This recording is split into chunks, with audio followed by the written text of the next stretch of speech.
Zuth sat in the Grand Council chamber, his four primary appendages drumming nervously against the smooth surface of the council table.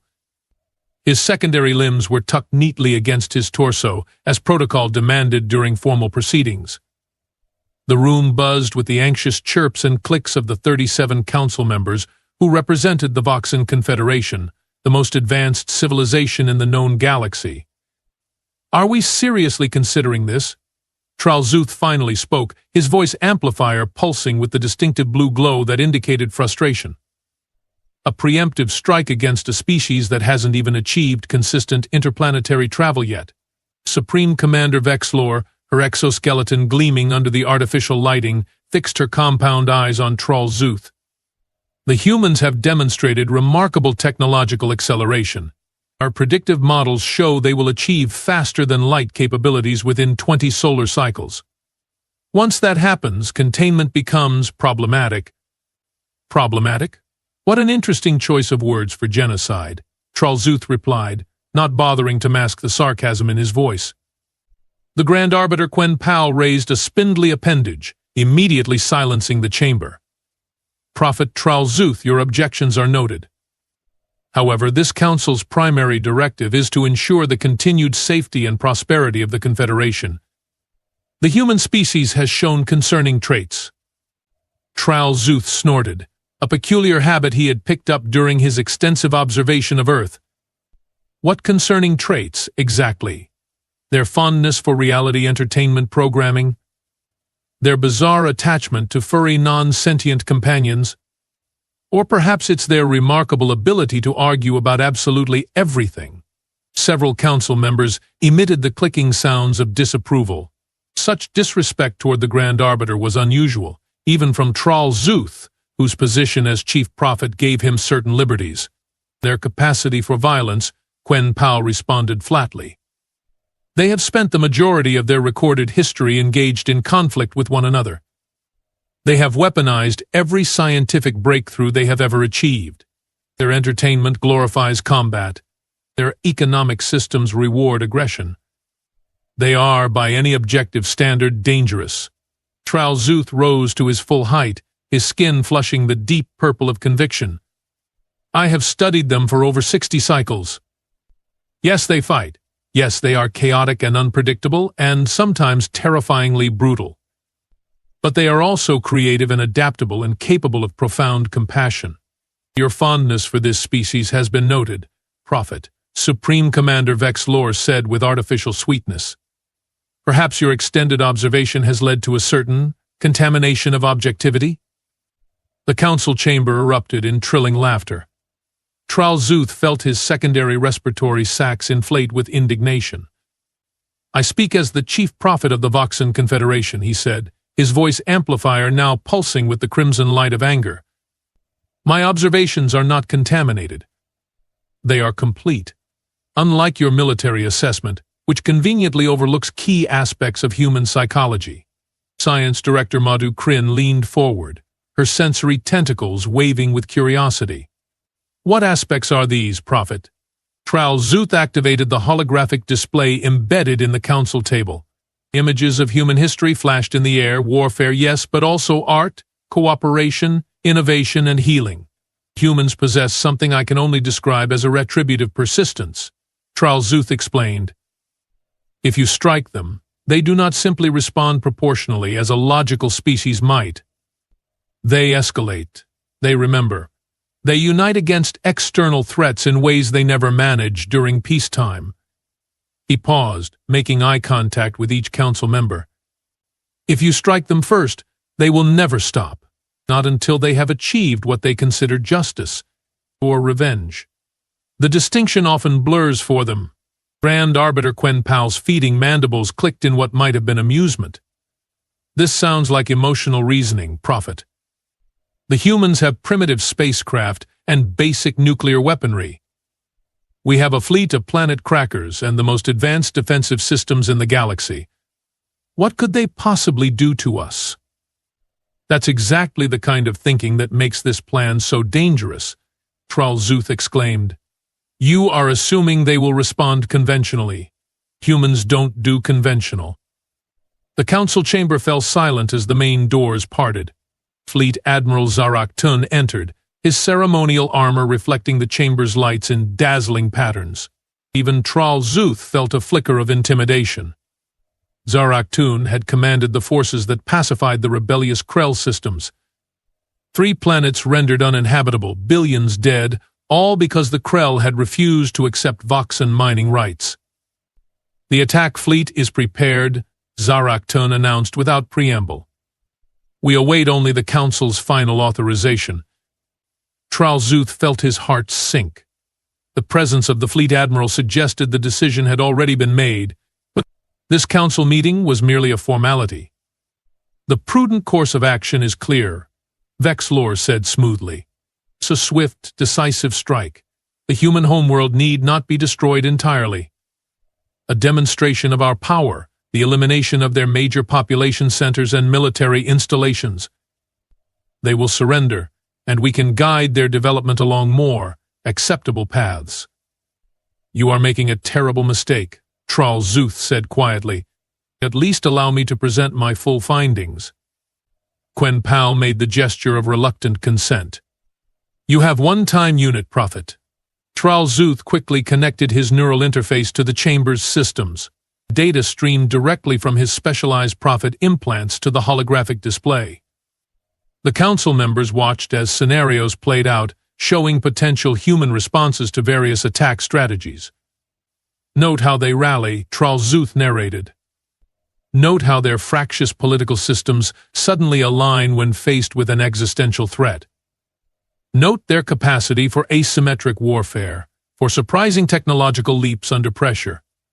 Vexlor yawned dramatically. "Hypotheticals.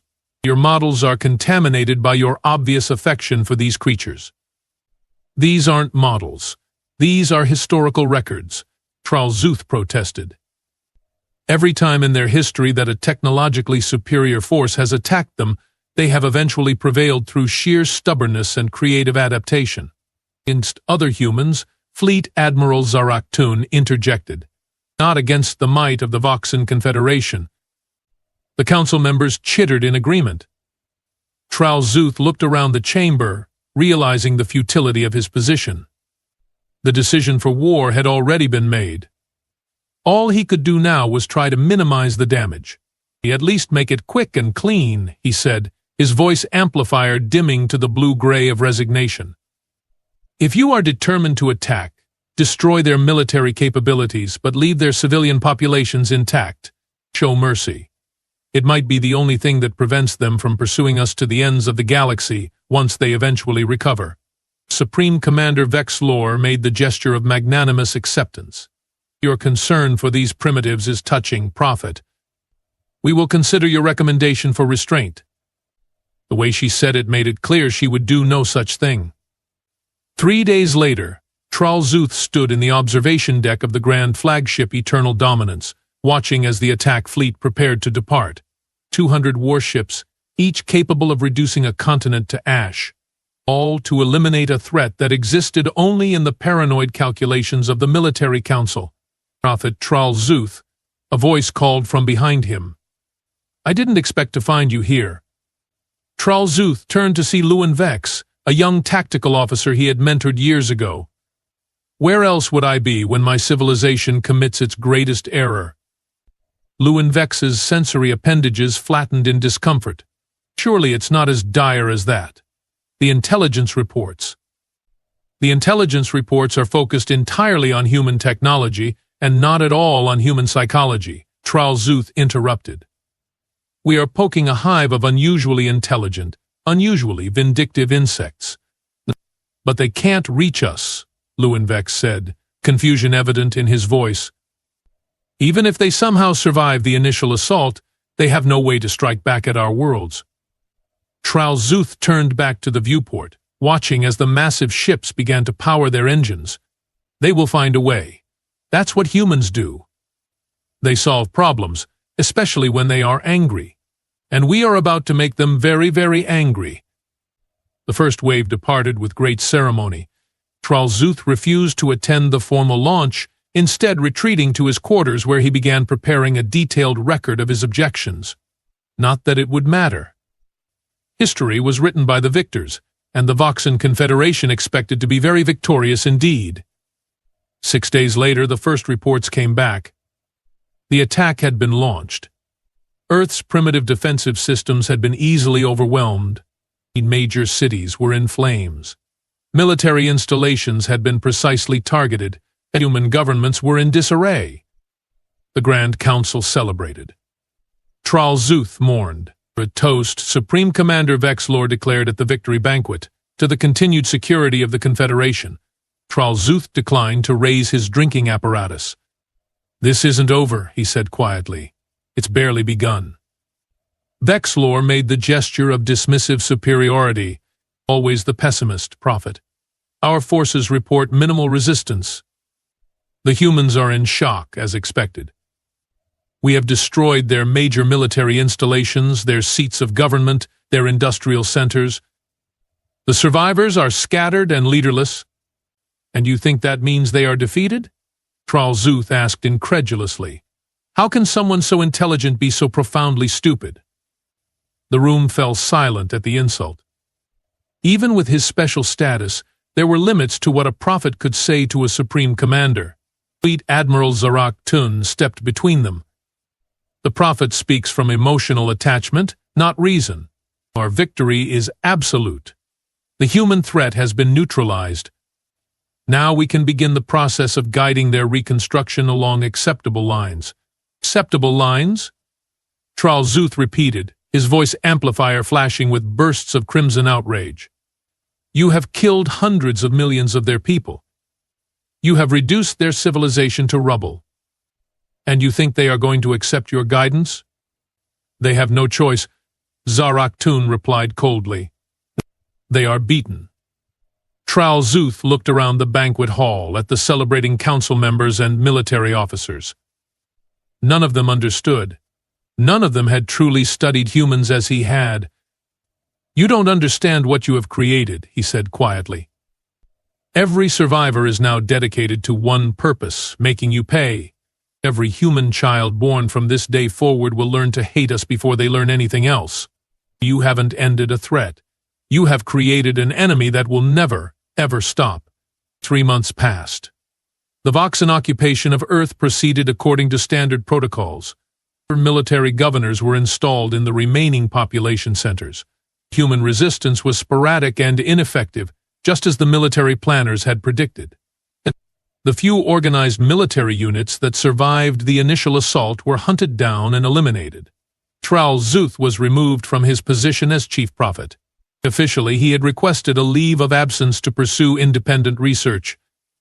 In reality, the Grand Council had tired of his constant warnings and criticism. He was given a small research vessel and a skeleton crew, ostensibly to continue his anthropological studies. In truth, it was exile. He used the opportunity to establish covert observation posts throughout the solar system. If he couldn't prevent the catastrophe, he could at least document it properly. The first signs of trouble came 8 months after the initial attack. A Voxan supply ship disappeared without a trace near Mars. Then another. The military blamed equipment failure, navigation errors, anything but the obvious. Humans were fighting back. Tralzuth's instruments detected unusual activity in the asteroid belt. Human mining operations, previously thought destroyed, were showing power signatures. By the time he reported this to Fleet Command, 3 more Voxan vessels had vanished. Fleet Admiral Zarak Tun dispatched a battle group to investigate. They found nothing but empty mining facilities, apparently abandoned in haste. As the Voxan vessels began thorough scans, proximity mines attached to nearby asteroids detonated. The entire battle group was destroyed. The Voxan military response was swift and brutal. The asteroid belt was bombarded indiscriminately. Any structure, any power signature, any hint of human activity was targeted and destroyed. It made no difference. The attacks continued. Supply ships, communication relays, even a light cruiser, all destroyed by hit-and-run tactics. The humans were using their knowledge of their own solar system, hiding in places the Voxan forces overlooked, striking quickly, then vanishing. 1 year after the initial invasion, Tral Zuth was summoned back to Central Command. The mood had changed considerably. "You were right," Supreme Commander Vexlor admitted, her usual confidence notably diminished. "The humans are persistent." "How bad is it?" Tral Zuth asked. "We have lost 23 ships," Fleet Admiral Zarak Tun reported grimly. "Mostly support vessels, but also 3 warships. They have developed some kind of stealth technology that our sensors can't reliably detect. They are using the debris fields we created during the initial assault as cover for their operations." "Poetic justice," Tral Zuth noted dryly. "And on the planet itself?" Vexlor's sensory appendages drooped. "Constant sabotage. Assassination of collaborators. Our ground forces are taking casualties every day." "I warned you," Tral Zuth said, unable to keep the bitterness from his voice. "I told you exactly what would happen." Yes, you are very prescient," Zarak Tun snapped. "The question is, what do we do now? You know these creatures better than anyone. How do we break their will to resist?" Tral Zuth stared at the Fleet Admiral in disbelief. "You still don't understand. There is no breaking their will. They will fight you until the last human is dead, and based on how the resistance is growing despite your best efforts, that's not likely to happen." "Then what do you suggest?" Vexlor asked, desperation evident in her voice. Tral Zuth considered the question carefully. "Withdrawal. Complete and immediate. Issue a formal apology. Offer reparations." The council members chittered in shock. "Impossible," Zarak Tun declared. "The Voxan Confederation has never retreated, never apologized. It would undermine our position with every species in the galaxy. Your alternatives are to continue a war of attrition that you are already losing or to escalate to complete genocide," Tral Zuth replied calmly. "The first will drain our resources for decades. The second will mark us as monsters for all time. And even that might not work. Some humans would survive hidden away in the vastness of their system, and they would never, ever stop hunting us." The Grand Council chamber, once a place of orderly debate, had descended into chaos. 18 months after the initial attack on Earth, the Voxan Confederation faced a crisis unlike anything in its 5,000-cycle history. "Another supply convoy lost," Fleet Admiral Zarak Tun reported, his normally commanding voice now strained. "All 6 vessels. No distress signals, no survivors." Supreme Commander Vexlor slammed her primary appendages against the council table. How are they doing this? They were practically in the Stone Age compared to us." Tral Zuth, reinstated as advisor though not restored to his prophet rank, allowed himself a small moment of vindication. "They are adapting, using our own technology against us, learning our weaknesses." Science Director Madhu Krin projected a holographic display showing the latest intelligence. "The humans have reverse-engineered components from our downed vessels. They have created hybrid weapons systems that our standard countermeasures don't recognize." "Impossible," Zarak Tun declared, though with notably less conviction than he had shown a year earlier. "No species could master our technology so quickly. Necessity drives innovation," Tral Zuth observed, "and humans are very, very motivated." The holographic display shifted to show footage captured by Voxan security drones. Human resistance fighters moved with surprising coordination, using what appeared to be modified Voxan energy weapons. More disturbing were the crude but effective armored suits they wore, clearly inspired by Voxan battle armor but built with local materials. "This is from 3 days ago," Madhu Krin explained. "A raid on our primary command center in the region they call Europe. 28 security personnel lost. Critical data stolen." Grand Arbiter Quen Pal, who had remained silent until now, leaned forward. "What kind of data?" Madhu Krin's sensory appendages twisted in what the council members recognized as extreme discomfort. "Navigation charts, communication protocols, and partial schematics for our jump drive technology." Mason. The chamber erupted in alarmed trills and clicks. Jump drive technology was the cornerstone of Voxan interstellar supremacy. if the humans mastered it. How many occupation vessels remain in the Earth system? Quen Pal asked. 86 combat-capable ships, Zarak-Tun replied. But we are stretched thin. The humans have established bases throughout their system on their moon on Mars among the asteroids. We can't locate them all. And our ground forces? X-Lore made the gesture of reluctant admission, effectively contained to 12 major security zones. We control less than 8% of the planet's surface. And even within those zones, resistance activity is persistent. Tral Zuth noted how carefully she avoided saying increasing. The reality was far worse than the Supreme Commander was willing to admit. Perhaps, Quen Pal suggested, it is time to consider the Prophet's recommendation. All eyes turned to Tral Zuth. Withdrawal, Tral Zuth said simply, complete and immediate, before this gets worse. Worse. Zarak-Tun sputtered. How could it possibly get worse? As if in answer, an aide rushed into the chamber, a breach of protocol so severe that everyone fell silent. Urgent communication from Fleet Base Nexus 7, the aide announced, his voice amplifier pulsing with the white light of extreme alarm. Nexus 7. The massive space station orbiting Voxen Prime itself, the heart of the Confederation's defense network. The holographic display changed to show the station commander, his exoskeleton scorched and damaged. Behind him, warning lights flashed and Voxen personnel rushed in obvious panic. We are under attack, the commander reported, his voice crackling with interference. Unknown vessels. Unfamiliar configuration. They appeared without warning. Our external sensors, they didn't detect anything until the first shots were fired. Impossible. Zarak-Tun exclaimed. No ship could approach Nexus 7 undetected. These did, the commander replied grimly. They are using some kind of modified jump technology. Micro jumps. They appear, fire, disappear before we can lock weapons. Our shields are failing. We have lost 3 defense platforms already. The Council watched in horror as the feed briefly showed one of the attacking vessels, a hybrid monstrosity that combined Voxen technology with crude but effective human engineering.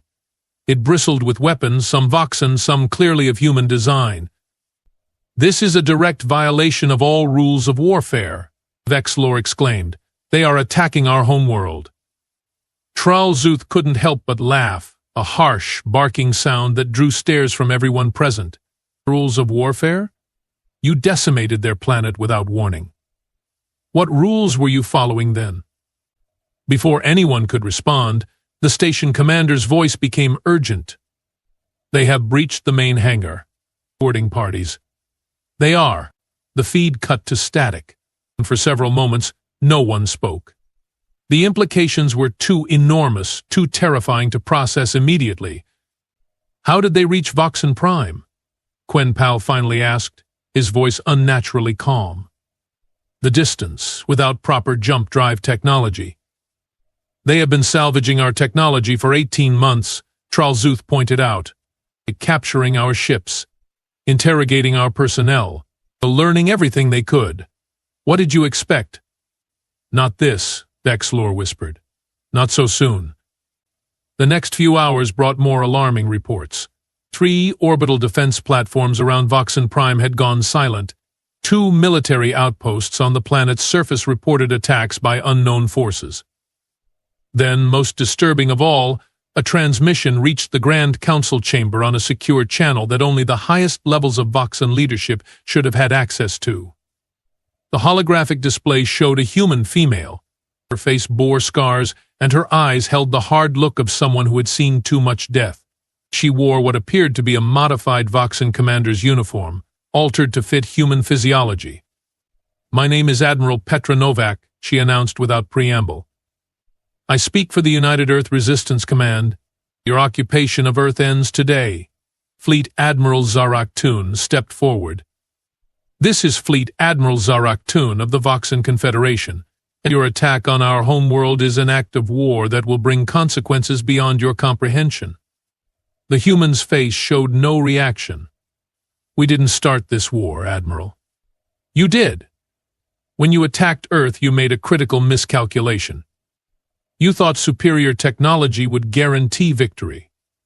You were wrong. What do you want? Grand Arbiter Quen Pal asked, stepping into view. Unconditional withdrawal of all Voxan forces from Earth and its solar system within 72 hours, Novak replied. Reparations for the damage inflicted on our world. And guarantees, enforced by a new reality, Earth is now capable of striking Voxan Prime at will. Remember that. The transmission ended abruptly. Preposterous. Zarak Tun exploded. We cannot negotiate with primitives. This attack on Nexus 7 must be an isolated incident, a single ship that got lucky. Luck had nothing to do with it, Tralzuth said quietly. They have been planning this from the moment you attacked. Everything the hit-and-run tactics, the apparent retreat from certain areas, the specific targets they chose to raid, it was all preparation for this moment. What do you suggest we do, Prophet? Quen Pal asked, using Tralzuth's former title in what seemed like a gesture of respect. Exactly what she demanded, Tralzuth replied without hesitation. Withdraw, make reparations, and hope they are feeling more merciful than we were. The emergency session of the Grand Council lasted 20 more hours. Reports continued to arrive, more attacks on Voxan outposts, not just around Voxan Prime but in 3 other star systems. The humans had somehow managed to launch a coordinated offensive against multiple Voxan installations simultaneously. How many ships could they possibly have constructed? Vex Lore demanded, reviewing the latest intelligence. Not many, Madukrin admitted. Perhaps a dozen, but they are using them with devastating efficiency. They strike, then jump away before we can respond. Our defensive algorithms are designed to detect and counter conventional attacks. These micro-jumps, they exploit a fundamental flaw in our approach. Tralzuth listened with grim satisfaction. This was exactly what he had predicted, humans finding creative solutions to seemingly insurmountable problems. The 72-hour deadline expires in 18 hours, Quen Pal noted. We must reach a decision. In the end, the vote was close but clear. 21 council members in favor of accepting the human terms, 16 opposed. The Voxan Confederation would withdraw from Earth. The formal acceptance was transmitted on all frequencies. Within hours, the attacks on Voxan installations ceased. The human vessels disappeared as suddenly as they had arrived. Tralzuth was appointed chief negotiator for the withdrawal process, given his unique understanding of human psychology. He traveled to Earth aboard an unarmed diplomatic vessel, landing at one of the few Voxan-controlled spaceports still functioning. The human delegation that met him was led by Admiral Novak herself. Up close, Tralzuth could see that her scars were even more extensive than they had appeared in the transmission.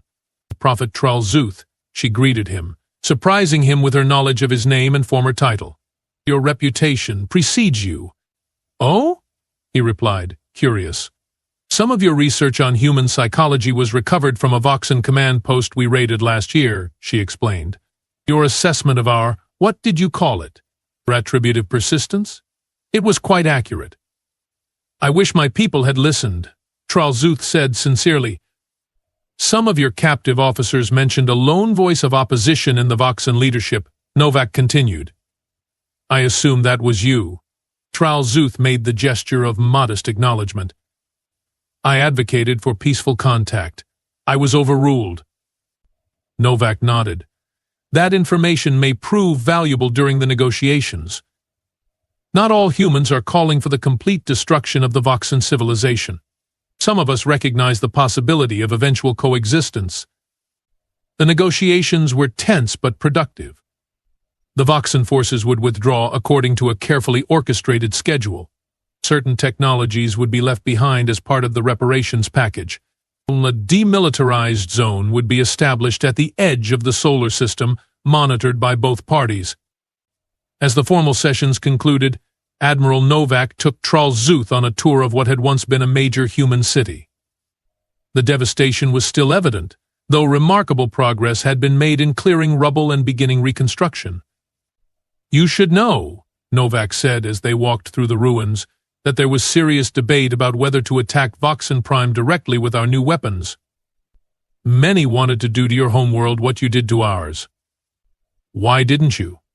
Tralzuth asked, genuinely curious. Because that would make us no better than the Voxen leadership that ordered the attack on Earth, she replied. And because some of us recognize that your entire civilization shouldn't be held accountable for the decisions of your military council. Tralzuth felt a profound respect for this scarred human warrior who, despite everything she had suffered, still maintained principles that many of his own people had abandoned. There will be elements in my government who won't honor this agreement, he warned her. Who will want to rebuild our forces and try again. We know, she said simply. Just as there are humans who will never forgive, never accept anything short of your complete destruction. That's why the treaty includes provisions for ongoing communication and transparency. And the jump-capable warships you built? Tralzuth inquired. Novak smiled grimly. They remain active, along with the others currently under construction. Trust takes time to build, Prophet, especially after what happened.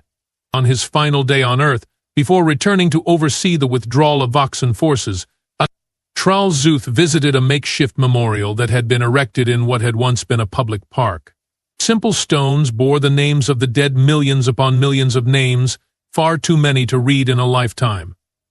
A small human child approached him, looking up with curious eyes.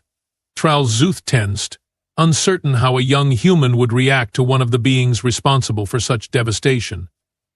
Are you really an alien? The child asked. Yes, Tralzuth replied, his translator converting his clicks and trills into human speech. My mom says not all aliens are bad, the child said thoughtfully, that some tried to stop the bad ones from hurting us. Your mother is wise, Tralzuth replied, deeply moved. Some of us did try. We failed. I failed. But you are helping now, right? The child persisted. You are making the bad ones leave? Yes, Tralzuth confirmed. They are leaving. The child nodded, seemingly satisfied, then pointed to the memorial. My dad's name is there. And my sister's. Will they come back when the bad aliens leave? Tralzuth felt a sensation he had never experienced before, a profound, aching sorrow that seemed to emanate from all four of his hearts simultaneously. No, little one. I'm sorry. When humans die, they don't come back. I know, the child said with surprising composure. Mom told me. She said we have to remember them by being good people. By not becoming like the bad aliens. As the child walked away, Tralzuth reflected on the remarkable capacity of humans for both violence and mercy, destruction and creation, hatred and forgiveness. It was this complexity, this contradiction, that had first drawn him to study them. And it was this same complexity that might, against all odds, allow for some form of peaceful coexistence in the future. 5 years later, Tralzuth stood on the observation deck of the newly established joint monitoring station at the edge of the solar system. Half the station was staffed by humans, the other half by Voxens, a precarious but functioning arrangement. The latest reports from the diplomatic mission on Earth are encouraging, his aide reported. Cultural exchange programs are expanding, trade negotiations have begun. And the political situation on Voxen Prime? Tralzuth asked. The new government continues to solidify its position, the aide replied. And the trial of the former military council members is proceeding according to law. Public opinion remains firmly against any talk of renewed conflict with Earth. Tralzuth nodded in satisfaction. The coup that had removed the old Grand Council had been surprisingly bloodless. The Voxen population, shocked by the human counterattack and the revelations of how the war had begun, had overwhelmingly supported the reformist faction. A human officer approached, offering the Voxen gesture of respectful greeting, a diplomatic courtesy that was becoming more common. Prophet Tralzuth, she said, the Earth delegation for the technology exchange program has arrived. They are requesting your presence at the welcome ceremony. Of course, Tralzuth replied, following her down the corridor. Have the legal documents been prepared? Yes, Prophet. The patent sharing agreement is ready for final review. The human inventors are particularly interested in meeting you. Your reputation as the one who understood carries significant weight. As Tralzuth entered the station's conference room, he saw a diverse group of humans engaged in animated conversation with their Voxan counterparts. Scientists, engineers, diplomats, all working together to build something new from the ashes of conflict. One elderly human approached him, extending a hand in the human greeting custom that Tralzuth had learned to reciprocate. "Prophet Tralzuth," the human said warmly, "your writings on interspecies understanding were instrumental in convincing our government to support this initiative. Your insight that peace must be built on truth, not power, resonated deeply with many of us." "Thank you," Tralzuth replied, feeling a sense of purpose he had thought lost forever during the dark days of the war. "But the path forward was charted by humans, as much as by my people. Your capacity for forgiveness, however cautious and conditional, is nothing short of remarkable." "Not forgiveness," the human corrected gently. "Understanding. You were right, you know. When humans are struck, we strike back. But you were also right about something else. We are capable of profound compassion and creativity. Those qualities can coexist with our capacity for irretributive persistence." As the ceremony began, Tralzuth reflected on how perilously close both civilizations had come to mutual destruction, all because of fear, arrogance, and the failure to truly understand the other. The journey ahead would be long. Trust would take generations to build. But standing there watching humans and Voxans cautiously but genuinely working together, Tralzuth allowed himself to hope for a future neither species could have imagined before their violent collision, one forged in fire, but sustained by something stronger than fear. And if that future came to pass, perhaps the terrible cost might, in some small way, be redeemed.